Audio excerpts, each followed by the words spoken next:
2006, o Papa Bento esteve em Auschwitz, no campo de concentração de Auschwitz. E lá fez um discurso que recebeu uma grande repercussão da mídia internacional. Inclusive a nossa mídia local, na época, fez muito estardalhaço por algumas frases que foram pensadas, como só ia acontecer, do discurso do Papa, que é um discurso longo, um discurso muito belo, mas foram aquelas frases que chamaram a atenção. As frases eram as seguintes: num lugar como este, no campo de concentração, onde tanta gente morreu, num lugar como este, faltam as palavras. No fundo, só há espaço para um atônito silêncio. Um silêncio que é um grito interior para Deus. Por que te calaste? Por que quiseste tolerar tudo isso? Onde estava Deus nesses dias? Por que se calou? Então a imprensa disse: bom, o Papa está com crise de fé. E muita gente na época se questionou, porque, claro, não leram o discurso inteiro, leram só essa parte, só o que a imprensa veiculava, e ficaram com mais dúvidas de fé do que as que já possuíam antes.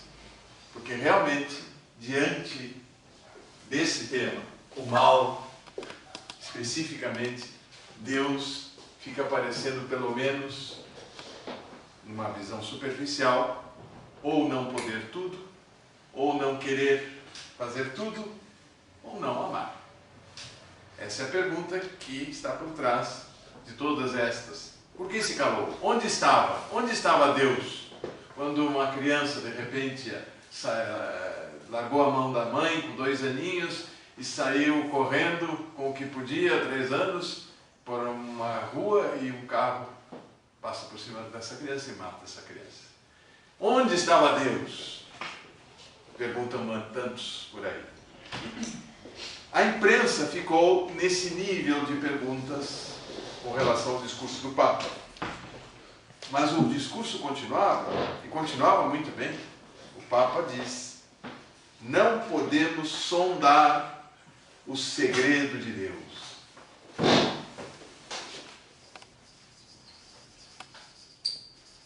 O segredo de Deus. Vemos só fragmentos e nos enganamos quando queremos converter-nos em juízes de Deus e da história. Que é o que no fundo acontece com tanta gente. Diante do mal, converte-se em juiz de Deus. Pensa que pode ver tudo, quando na verdade nós só vemos fragmentos, disse o Papa. Então aí o Papa responde, já poderíamos acabar a palestra hoje, agora, com isto, com essa frase do Papa. Só vemos fragmentos. Mas penso que convém, até para terem argumentação maior, irmos adiante. Então, nosso assunto, com essa introdução da visita do Papa a Auschwitz, nosso assunto é Deus e o mal. Como pode acontecer o mal sendo Deus tão bom, tão poderoso, tão sábio? Mas uma pergunta, talvez, poderia ser importante fazermos. O que é o mal? Todos já experimentamos o que é o mal, em nós próprios e nos outros, e na história. Basta ler a história da humanidade para a gente se dar conta da existência do mal. Mas o que é o mal mesmo? Talvez ajudem 2 comparações: o frio e a escuridão. O que é o frio? O que é a escuridão? Ora, será que o frio existe? Na verdade, o frio não existe. Segundo a física, o que se chama frio é ausência de calor. A ausência de movimento das moléculas. Quanto mais movimento das moléculas, mais calor. Portanto, frio é um termo para descrever quando nos sentimos quando falta calor. E escuridão existe? A escuridão tampouco existe. A escuridão é a ausência de luz. Escuridão é um termo para descrever o que acontece quando não há luz. Apaguem a luz, fechem as janelas, as persianas, etc. Fica a escuridão. Faltou luz. A escuridão é a ausência de luz. O frio é a ausência de calor. Mas nem frio existe, concretamente falando, nem escuridão existe. E o mal existe? Nós temos os olhos abertos para a realidade do mundo e nós, já falava antes, nós vemos crimes e violência diariamente e em todas as partes do mundo. Mas essas coisas não são o mal, são consequências do mal. Ou seja, o mal não existe. Ou ao menos não existe por si só, como uma entidade, o mal. Porque se chegássemos à conclusão de dizer que o mal existe, teríamos que dizer quem foi que criou o mal. E de Deus só podem sair coisas boas, por definição. E viu que tudo era bom, diz a Sagrada Escritura, mas e o mal se escondeu? Se disséssemos que o mal existe e não foi Deus que criou, alguém o criou. Ou então ele existe como um outro Deus. Entramos num dualismo absurdo. O mal não existe, ao menos por si só. Se o mal físico é a ausência de um bem físico, por exemplo, um ser humano que nasce sem uma orelha, é um mal físico. Porque todos nós, todo ser humano comum tem duas orelhas. Se alguém nascesse com uma terceira orelha aqui no fundo da cabeça, nasceria um mal físico. O mal, portanto, o mal físico é a ausência de um bem. O mal moral é a ausência de um bem moral. Acima de tudo, a ausência de Deus, porque Deus não só resume, mas reúne e assume com sua existência a realidade do bem como um todo. Então, o mal moral é simplesmente a ausência de Deus. Deus não criou o mal, nem houve outra entidade que criou o mal. O diabo e os demônios são criaturas de Deus, portanto foram criados bons, se corromperam, mas foram criados bons. O mal moral resulta de que a humanidade não tenha Deus nos seus corações. É isto. O mal em nós resulta desse fato. Claro, já nascemos, já somos concebidos nessa inclinação ao mal, que chama-se pecado original. As consequências dele permanecem mesmo depois do batismo. Recebemos como herança uma natureza decaída. Não somos bons hoje por natureza. Originalmente éramos bons por natureza. Agora somos algo depravados, decaídos. Uma natureza decaída. Para isso existe a graça, para arrumar isso. Arrumar, para colocar onde está faltando. Porque lembrem, o mal é a ausência de bem. Então a graça recompõe a vida de Cristo em nós. O mal moral resulta de que a humanidade não tenha Deus nos corações. E, portanto, não tendo Deus nos corações, não tem virtudes, etc, etc, etc. É como o frio que acontece quando não há calor, ou como a escuridão que surge quando não há luz. Até os demônios, criados bons por Deus, desobedeceram a Deus, se perverteram e tornaram-se perversores. Mas não podem eles negar que são criaturas de Deus e que foram criados bons. Eles foram perdendo aquilo que tinham de bom, como nós podemos nos perverter e perder aquilo que temos de bom. Nós, homens inteligentes e livres, devemos decidir nosso destino último por escolha livre e amor de preferência. Porque é livre? Porque somos livres, todos nós? Porque temos que decidir, podemos desviar-nos. E podemos realmente não só fazer o mal, mas assumir o mal quase como uma natureza nossa própria, na verdade, de tanto corrompido que podemos ser. De fato, os homens pecaram e entrou o mal no mundo. Mas entrou o mal porque o bem, de certa forma, foi expulso por nós. Lembre sempre, como consequência saiu os primeiros pais do paraíso. Como consequência, a causa foram eles mesmos. O mundo, portanto, foi criado para a glória de Deus, e vocês sabem disso, que quis manifestar e comunicar a sua bondade. Os antigos catecismos perguntavam, por que Deus criou o mundo? Por que Deus criou o universo? Para manifestar e comunicar a sua bondade. Para comunicar e manifestar a sua verdade. Para comunicar e manifestar a sua beleza. Deus quis criar. E a Sagrada Escritura nos diz de forma muito clara, Deus tem cuidado de tudo. Tudo.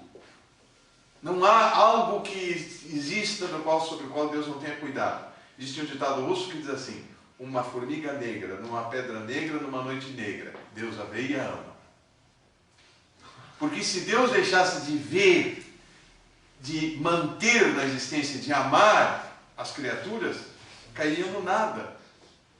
Porque Deus não só cria, Ele tem cuidado de tudo, das coisas menores até as maiores, das microscópicas, das nanoscópicas, chamemos assim, até as do tamanho das galáxias, do todo o universo. Deus tem cuidado de tudo, das menores até os grandes acontecimentos da história e os pequenos acontecimentos da minha história pessoal. Mas Deus quis que o mundo não fosse como que governado como marionetes, num automatismo tolo. Deus quis dar a uma colaboração, servir-se da colaboração das criaturas, dando dignidade das criaturas agirem por si mesmas, de serem causas umas das outras. Aí é que é muito importante entender causas umas das outras, porque existem causas segundas, terceiras, quartas, quintas, sextas, décimas causas.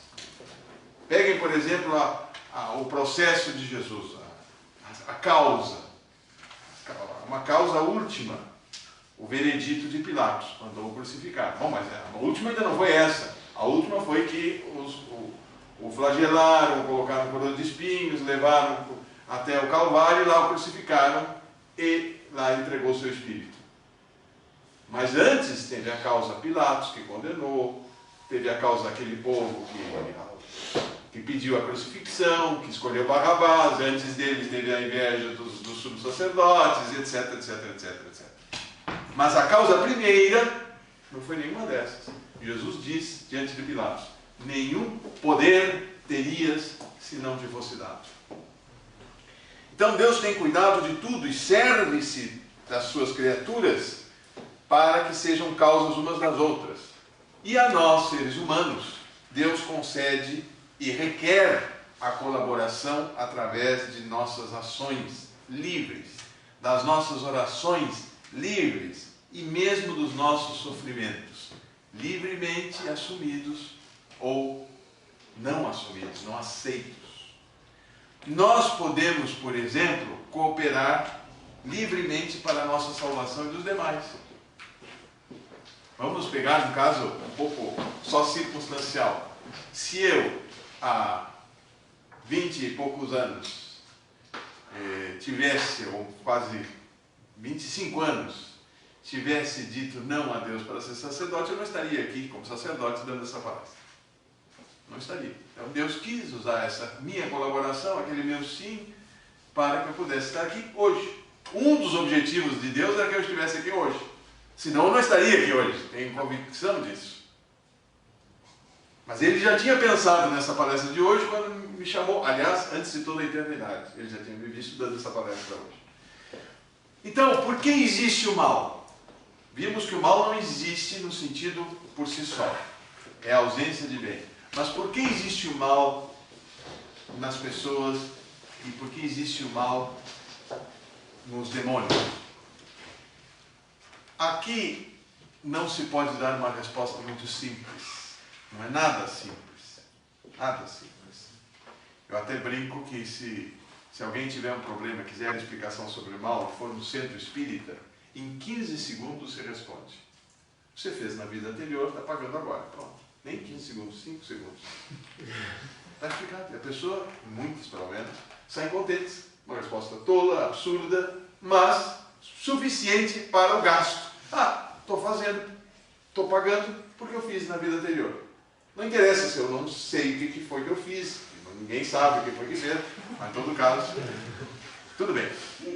Agora, se essa mesma pessoa, não ficar satisfeita e for perguntar para mim, que sou teólogo, eu vou dar uma palestra como essa inteira e talvez no final eu não a deixe tão contente quanto ela gostaria de ter. Por quê? Resumidamente, vamos esbarrar neste muro, né, que é insondável, os segredos de Deus. Então, não se pode dar uma resposta simples diante do mistério do mal, porque o conjunto da fé cristã constitui a resposta. Só quando temos uma perspectiva de toda a fé cristã é que nós vamos entender bem melhor o mistério do mal. Em especial, responde a questão do mistério do mal, o drama do pecado e o drama da salvação, que é o outro lado da moeda. Isso já Santo Agostinho dizia, né? A salvação é o outro lado da moeda do pecado. Se não há salvação, é porque não há pecado. Se não há pecado, não há salvação.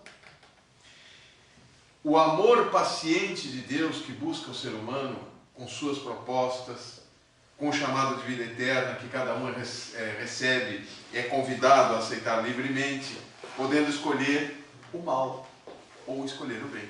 Aí está. Não há um traço da mensagem cristã, não há um versículo da Bíblia que não tenha referência, na verdade, com o mistério do mal, o mistério da salvação. Porque é o outro lado da moeda. Portanto, não há um traço da mensagem cristã que não seja parte da resposta à questão do mal. O próprio Jesus, Deus que se fez homem, sofreu e compadeceu-se dos que sofriam. Sofreu e compadeceu-se dos que sofriam. Então, meus caros, Deus, vamos absolver Deus em primeiro lugar. Deus não é de nenhuma maneira, nem direta, nem indiretamente a causa do mal moral. Ah, mas a causa do mal físico então pode ser Deus?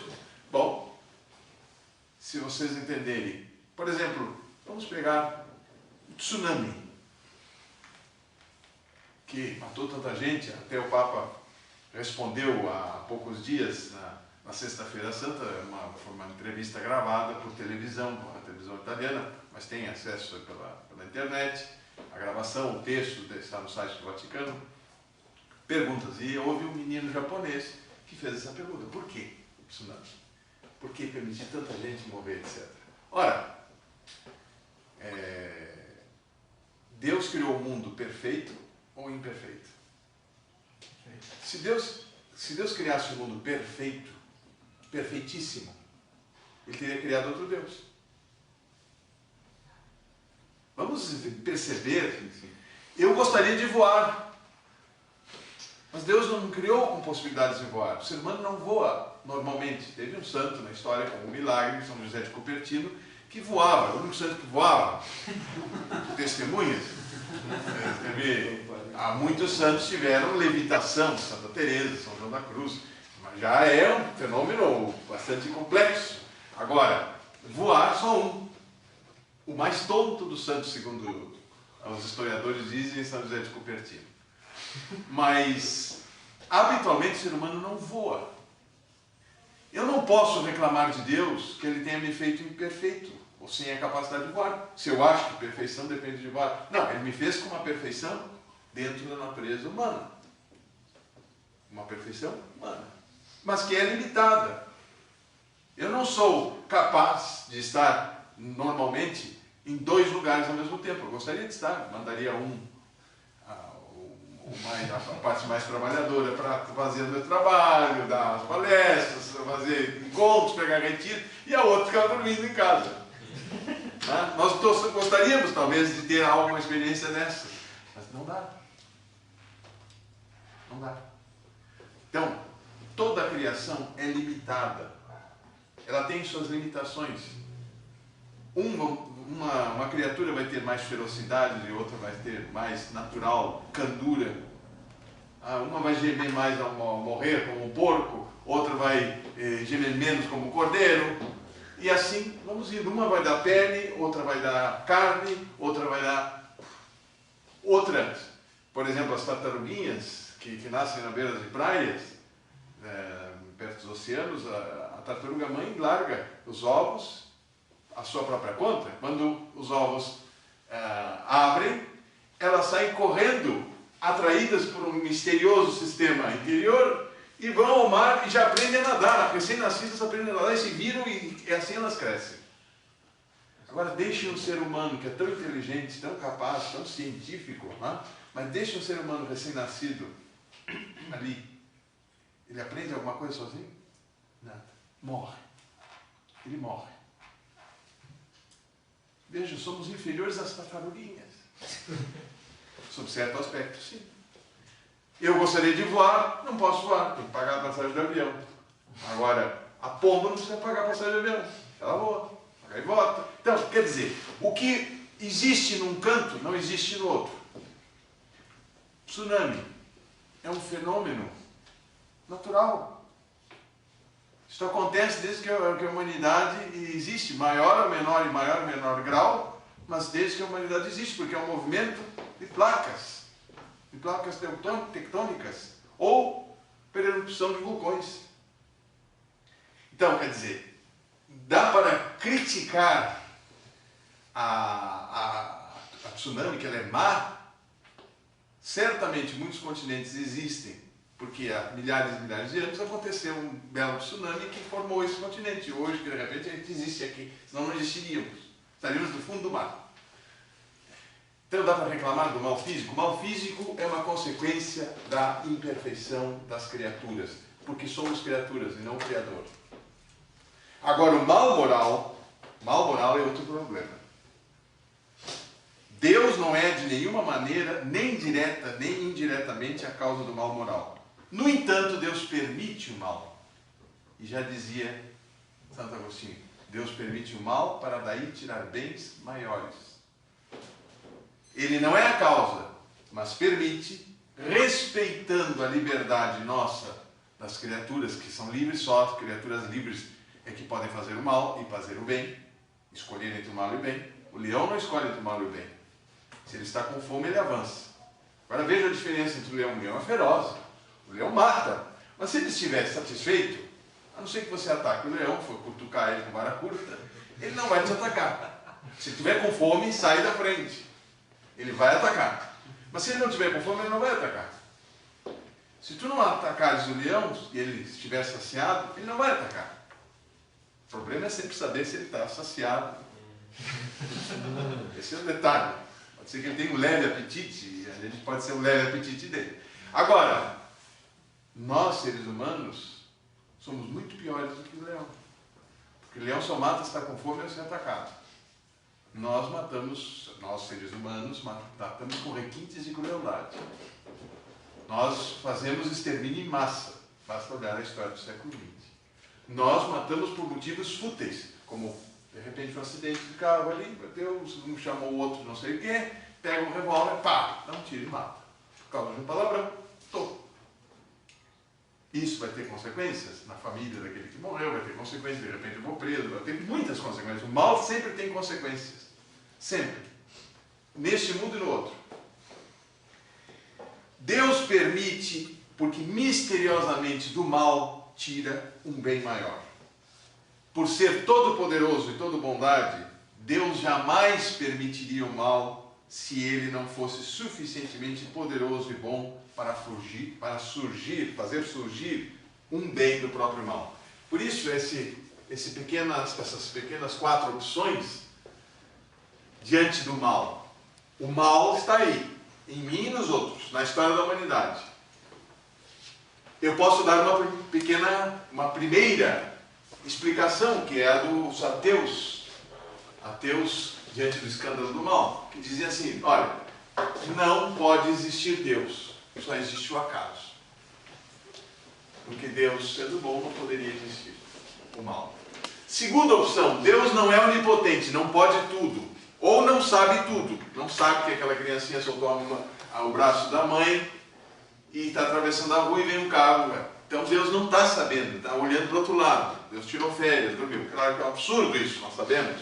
Mas, então não é Deus. Se Deus não pode tudo e não sabe tudo, então não é Deus. Agora, se Deus é onipotente e sabe tudo, então não é todo amor. Permite o mal, permite que eu sofra. Permite que o próprio filho sofra. Nós sabemos então que a última resposta é a correta. Deus é onipotente, onisciente e todo amor. Deus sabe mais. É o segredo de Deus. Deus sabe mais. Entenderei mais tarde. Entenderei mais tarde. Os segredos de Deus sobre a história e sobre a vida de cada um de nós. Vejam, por exemplo, do maior mal cometido na história. Qual foi o maior mal cometido na história?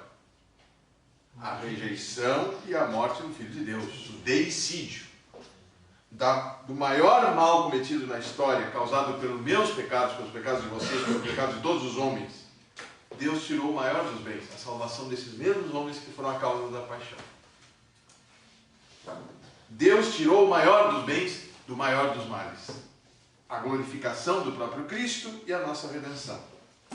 No entanto, é óbvio que não é por ter tirado bem do mal que o mal se transformou em bem. Cuidado, portanto.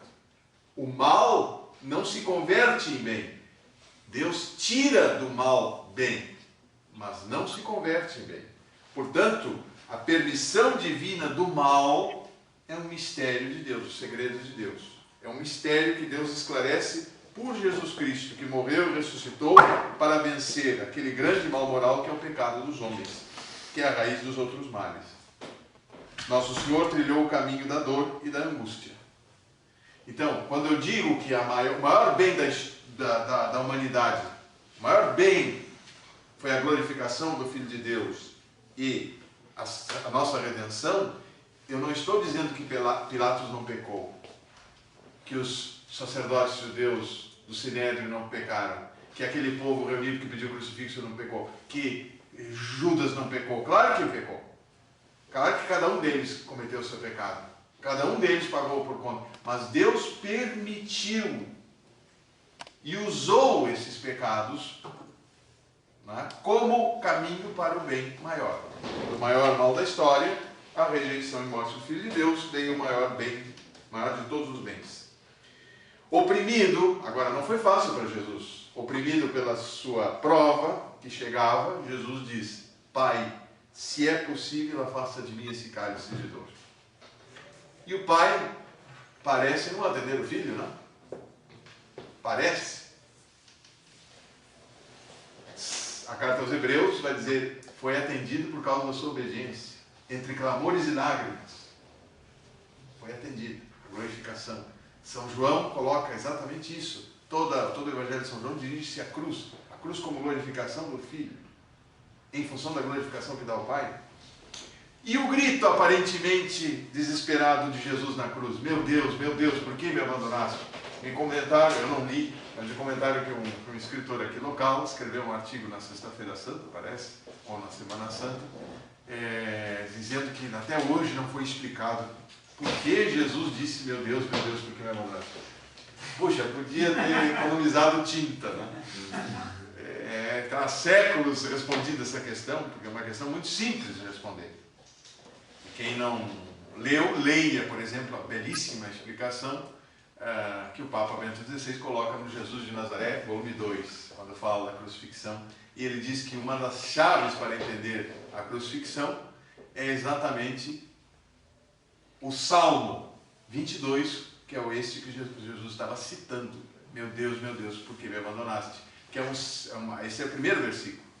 Mas vários desses versículos, vocês leem e vocês dizem: bom, isso aqui é a paixão de Jesus.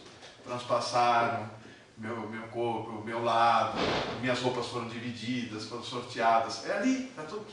Só que o Salmo é um salmo de confiança, um salmo messiânico, de uma personalidade corporativa que assume todas as dores da humanidade e as dores do próprio povo de Israel. Lembre que os salmos têm outro sentido, eles não são só pessoais, alguns deles.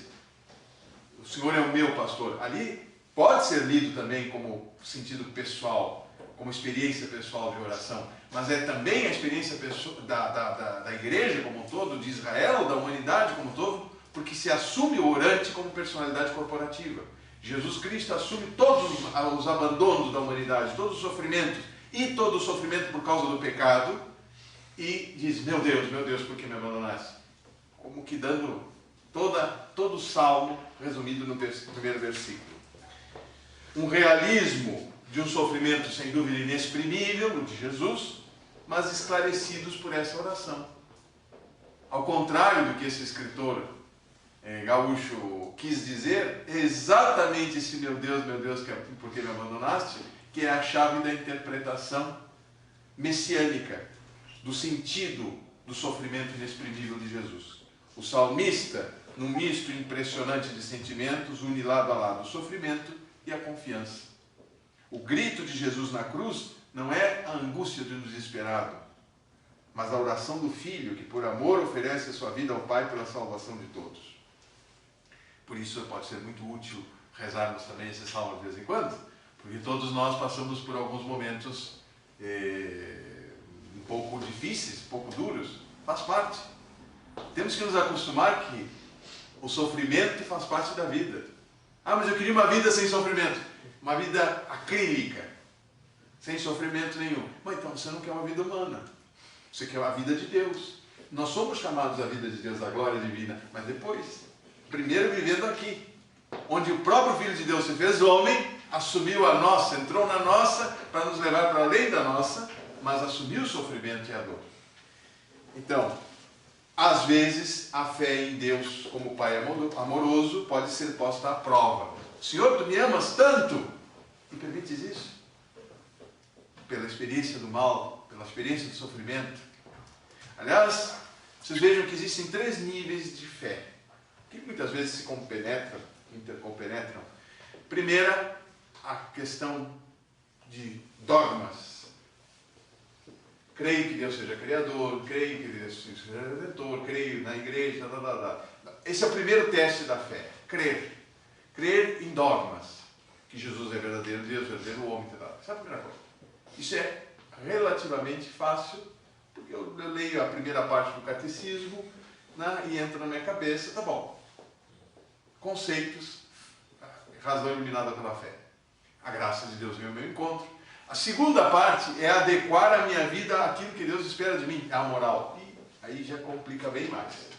A moral já é um aspecto posterior da fé, que é uma luta, sem dúvida, de toda uma vida, mas que mais ou menos eu consigo dominar. Vamos dizer, adequar mais ou menos a minha vida àquilo que Deus espera de mim. Mas a terceira, nós nunca nos daremos por vencedores. A fé na divina providência, que na verdade é outro tema, é outro título que poderia colocar aqui, a divina providência. Ou seja, o fato que Deus sabe perfeitamente o bem que promove e o mal que permite. E quando permite o mal, é para daí tirar bens maiores. Esse é o conceito de divina providência. Deus sabe perfeitamente o bem que promove, ou seja, que Ele faz, e o mal que permite. Porque Deus não faz o mal, mas permite o mal, para, quando permite, tirar bens maiores. Então, às vezes, podemos passar por esta prova. Aliás, passaremos todos os dias um pouco pela prova do sofrimento e do mal. Deus, às vezes, pode parecer ausente ou incapaz de impedir o mal. É ilusão. É o segredo de Deus.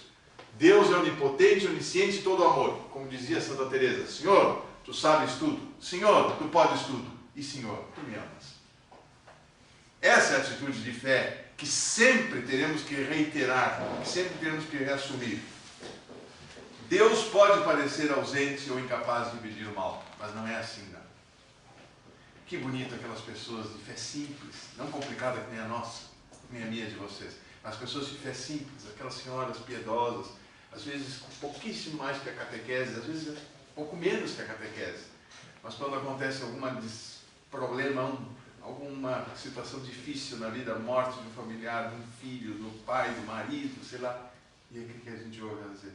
Foi a vontade de Deus. E foi a vontade de Deus.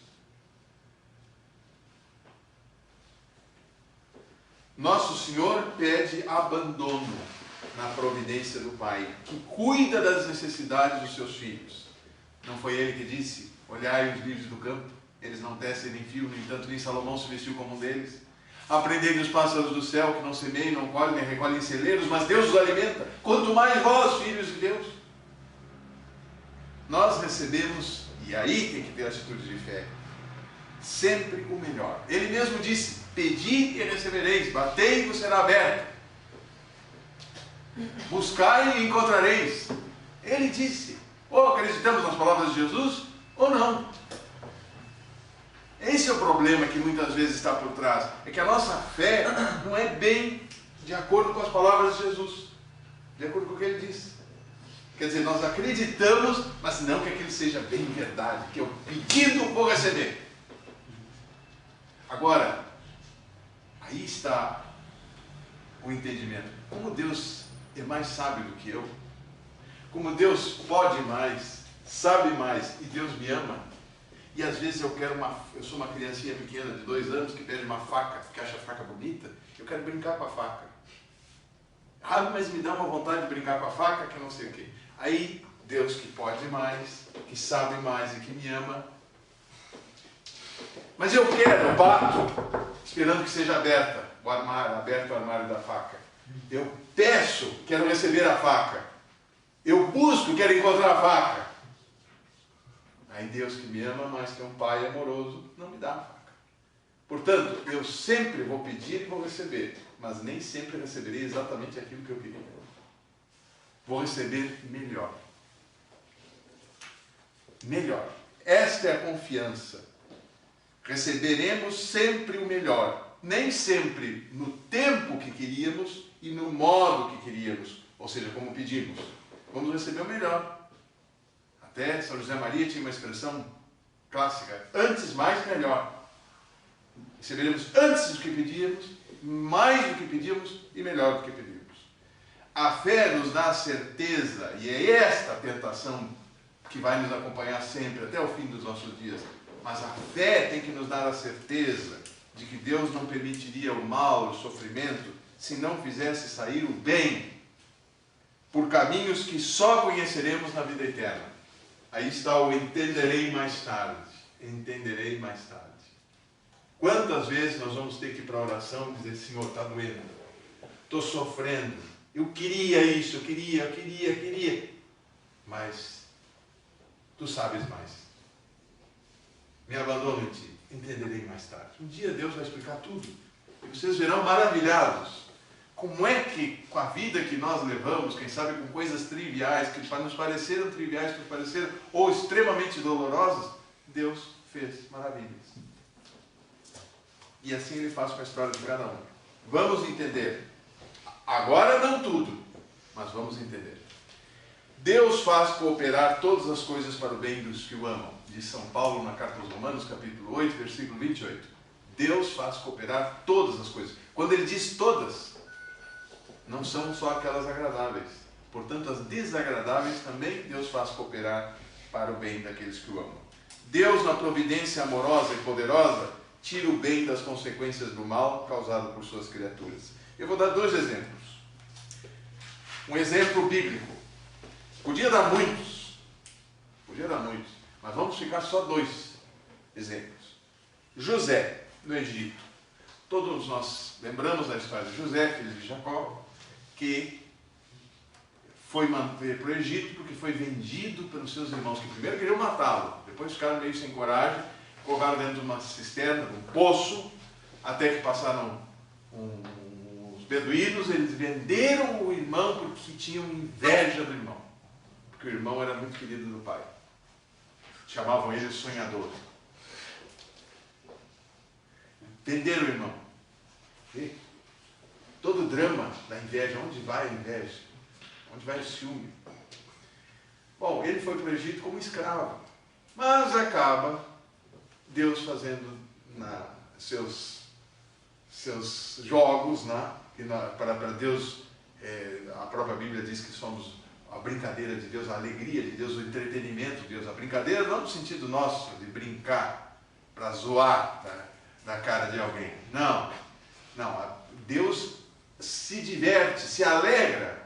O entretenimento de Deus, o entreter-se de Deus é conosco. Pois Deus pegou José e fez dele vice-rei do Egito. E depois, quando o povo de Israel estava passando fome, o povo veio para o Egito, porque José era um mecenas. E quando José encontra os irmãos, é extremamente emocionante aquela cena, porque ele encontra os irmãos e não se aguenta, sai da sala para chorar. Aí ele volta na sala, reabilitado, manda sair todo mundo, fica só com os irmãos e diz assim para os irmãos, depois de dizer eu sou José, aí os irmãos bateu o terror, né? Imagina, eu vendi como escravo meu irmão, que hoje é vice-rei do Egito e eu estou no Egito. E aí José diz assim, não fostes vós que me enviastes para cá, mas Deus. Ainda que vós pensastes fazer-me dano, Deus o pensou para o bem, para fazer sobreviver um povo numeroso. José é o paradigma da pessoa de fé, que olhou, não importa, agora eu tenho poder, posso me vingar dos meus irmãos, não, abraçou os irmãos, perdoou com a maior naturalidade do mundo, porque ele viu Deus por trás da história dele, pessoal, do sofrimento dele. Santo Tomás Moros, pouco antes do seu martírio, consola a filha numa carta célebre, dizendo para a filha, nada pode acontecer-me que Deus não queira, e tudo o que Ele quer, por muito mal que nos pareça, é em realidade o melhor. Essa é uma pessoa de fé. Por muito mal que pareça, aos olhos naturais, sobrenaturalmente eu tenho que entender como melhor. Convençamos-nos, meus caros, Deus é o Senhor da história. Às vezes a história parece, como dizia Shakespeare, um conto maluco escrito por um louco, né? Um conto doido escrito por um louco. Mas os caminhos da providência são maravilhosos. Claro que são desconhecidos. São desconhecidos. Nós não sabemos tudo. E vamos ficar sem saber tudo até chegar à eternidade. Aí, uma hora só, vamos ver toda a nossa história, a história da humanidade, vamos dizer, puxa vida, Deus estava atrás de tudo. Isaías escreve, oráculo do Senhor, assim como a terra está distante do céu, assim os meus caminhos estão distantes dos vossos, os meus pensamentos distantes dos vossos. Essa é a verdade. Nós não entendemos tudo, então temos que abstrair deste fato, não entendemos tudo, temos que nos convencer, melhor dizendo, de que Deus sabe perfeitamente o bem que promove e o mal que permite, que é a definição de divina providência. Bom, eu tinha quilômetros de coisas para tratar, mas só vou encerrar com algumas, e depois abro para as perguntas, com algumas frases. Algumas frases. Primeira do Lewis, que resume bem. Se você está à procura de uma religião que o deixe confortável, definitivamente, eu não lhe aconselharia o cristianismo. Eu não lhe aconselharia o cristianismo. O cristianismo não deixa a gente confortável. Muito menos quando se trata do mal. Vocês pensaram que eu responderia o que é o mal? Bom, eu respondi de certa forma. De certa forma, eu não respondi nada. Simplesmente lembrei o que a nossa fé diz. São João Crisóstomo. Quem sabe tudo o que sofreis e o pode impedir, se não o impede, é evidente que por providência e por cuidado que tem de vós, não o impede. Deus sabe tudo, Deus sabe quanto eu estou sofrendo, Deus pode tudo, pode arrumar meu sofrimento e me ama. Portanto, se Ele deixa, bendita a dor, santificada seja a dor, dizia São José Maria, estava no caminho. O que eu estou a fazer não podes entender agora. Está em João capítulo 3. O que eu estou a fazer não podes entender agora. Também nós não compreendemos às vezes os acontecimentos que Nosso Senhor permite. A dor, a doença, a ruína econômica, a perda do emprego, a morte prematura de alguém. Deus tem planos mais elevados. que abarcam muito mais esta vida e a eternidade, a felicidade eterna. A nossa inteligência só consegue abarcar as coisas menores, só atinge o que é imediato, uma felicidade a curto prazo. Deus vê a longo prazo, a eterno prazo. Não confiamos então no Senhor, na sua providência amorosa? Será que só confiamos em Deus quando as coisas andam bem? Quando parecem humanamente aceitáveis? Então que fé nós temos? Temos fé em coisas humanas. A fé tem que ser, se a nossa vida tem explicação humana somente, não temos fé. Nossa vida não tem que ter explicação só humana. Estamos nas mãos de Deus e em nenhum lugar estaríamos melhor.